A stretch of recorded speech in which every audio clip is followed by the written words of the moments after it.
Start. मुझे संयुक्त राष्ट्र संघ के सहकारी संस्थाओं के अंतर्राष्ट्रीय वर्ष के दौरान भारतीय कृषक उर्वरक सहकारी लिमिटेड द्वारा आयोजित किए जा रहे अंतर्राष्ट्रीय सहकारिता सम्मेलन का उद्घाटन करते हुए प्रसन्नता हो रही है।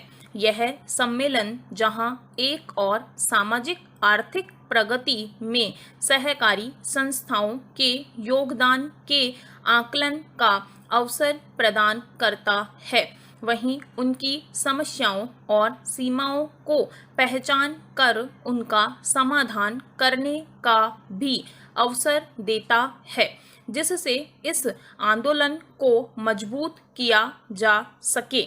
मैं इस सम्मेलन में भाग लेने वाले सभी प्रतिनिधियों का स्वागत करती हूँ तथा उनके विचार विमर्श की सफलता की कामना करती हूँ। पैरा।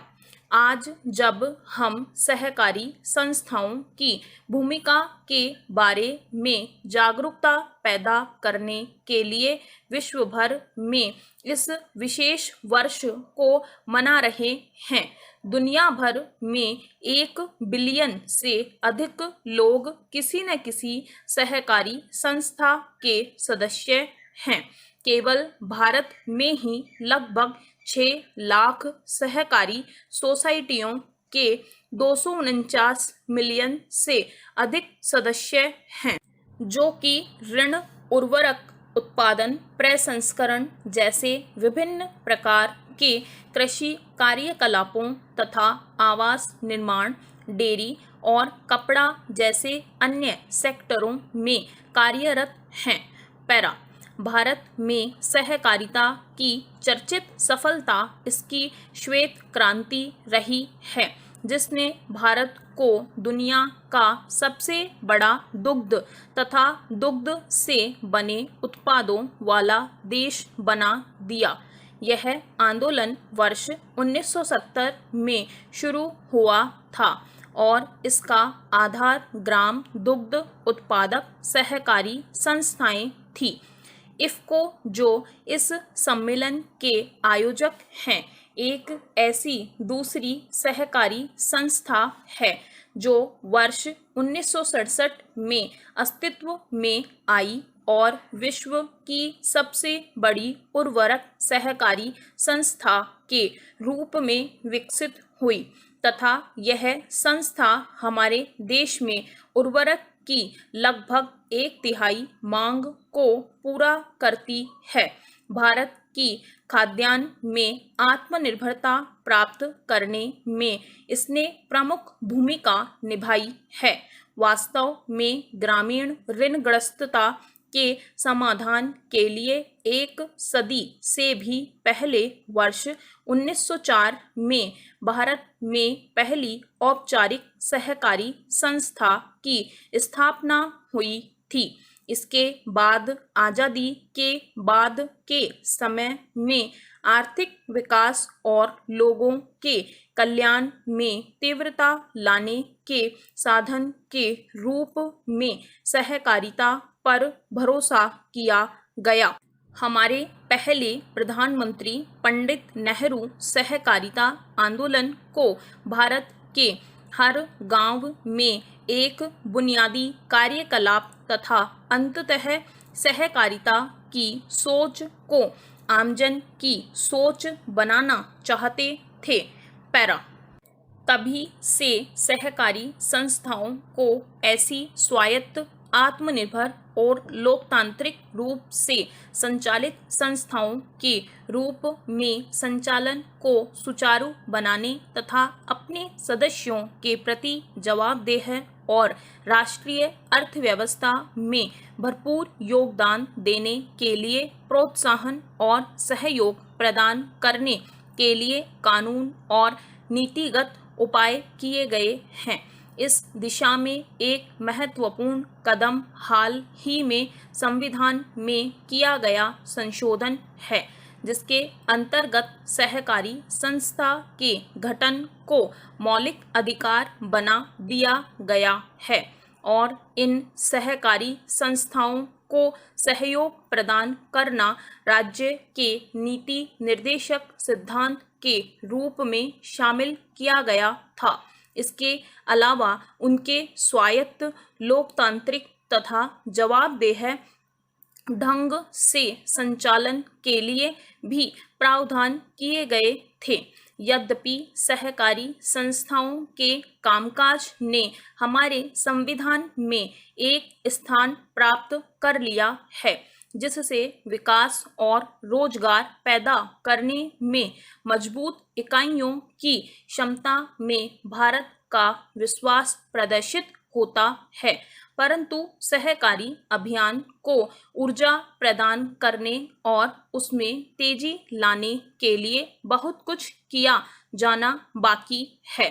पैरा, इस सम्मेलन का विषय सहकारी उद्यम बनाए बेहतर दुनिया सहकारी आंदोलन के उस सिद्धांत से लिया गया है जिसमें इसके आर्थिक स्वरूप में लोग बेहतर प्रतिफल प्राप्त करने और अपने समुदायों में पुनर्निवेश द्वारा सामूहिक हित के लिए अपने संसाधनों को एकजुट करते हैं।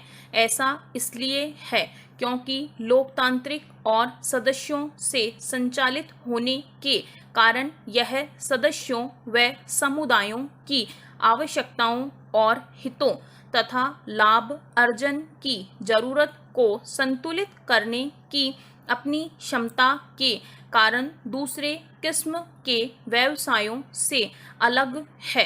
पैरा, सहकारी संस्थाओं का लक्ष्य इस प्रकार समानता के साथ प्रगति लाना है।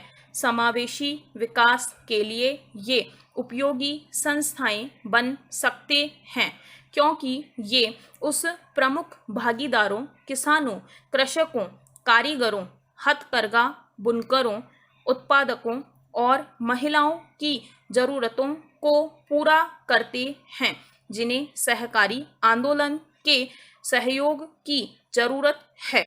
सहकारी संस्थाएं औपचारिक अर्थव्यवस्था के क्षेत्र से बाहर रहने वाले हमारे लाखों लोगों को आर्थिक गतिविधियों में शामिल करने का एक संस्थागत तंत्र हो सकता है। पैरा, सहकारी संस्थाओं का यह प्रयास होना चाहिए कि इनमें महिलाओं और युवाओं की अधिक संख्या में भागीदारी हो। सहकारी संस्थाओं के माध्यम से महिलाओं के सशक्तिकरण पर बहुत चर्चा की जाती रही है, परंतु इसे वास्तविकता में परिवर्तित करने के लिए हमें काफ़ी कार्य करना होगा। भारत में स्वयं सहायता समूह परिवर्तन महत्वपूर्ण रहे हैं, परंतु सहकारी महिला संस्थाओं का गठन इस प्रकार से लाभकारी होगा क्योंकि इन्हें महिलाओं की आवश्यकता की बेहतर ढंग से जानकारी होगी और वे उनकी आर्थिक बेहतरी का माध्यम बन सकेगी। अब सहकारी संस्थाओं के बोर्ड में महिला प्रतिनिधि भी होगी क्योंकि इसके लिए तथा समाज के कमजोर वर्गों को भी शामिल करने के लिए संविधान में संशोधन किया गया है। इसी प्रकार युवाओं के मन में सहकारी संस्थाओं का विचार समावेशित किया जाना चाहिए। शैक्षिक संस्थाओं को अपने संस्थानों में सहकारी संस्थाओं पर पाठ्यक्रम संचालित करने चाहिए ताकि युवा सहकारी आंदोलन की जानकारी प्राप्त कर सकें और उसका मूल्यांकन कर सकें।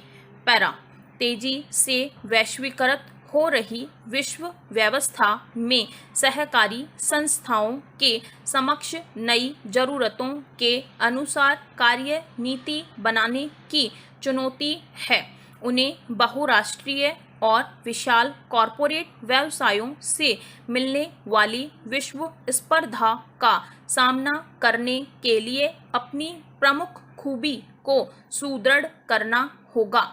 अपनी प्रभावशीलता बढ़ानी होगी और पेशेवर तरीके से कार्य करना होगा। जिस वातावरण में सहकारी संस्थाओं को कार्य करने की जरूरत है उनमें बदलाव आ चुका है, परंतु उनकी प्रासंगिकता और भूमिका वैसी ही है। कुछ सहकारी संस्थाएं पारंपरिक ज्ञान, कला व शिल्प को सहेजने का माध्यम रही है, जो ऐसा कार्य है जिसे समाज उपेक्षित नहीं कर सकता और न ही उसे ऐसा करना चाहिए। स्टॉप। Thank you. इस चैनल को सब्सक्राइब करें और बेल आइकन को प्रेस करें ताकि लेटेस्ट वीडियो की जानकारी आप तक सबसे पहले पहुंच सके। वीडियो को लाइक और डिसलाइक अवश्य करें। कोई सुझाव और प्रश्न हो तो कमेंट बॉक्स में लिखें और वीडियो को अपने फ्रेंड्स और क्लासमेट्स को शेयर करें।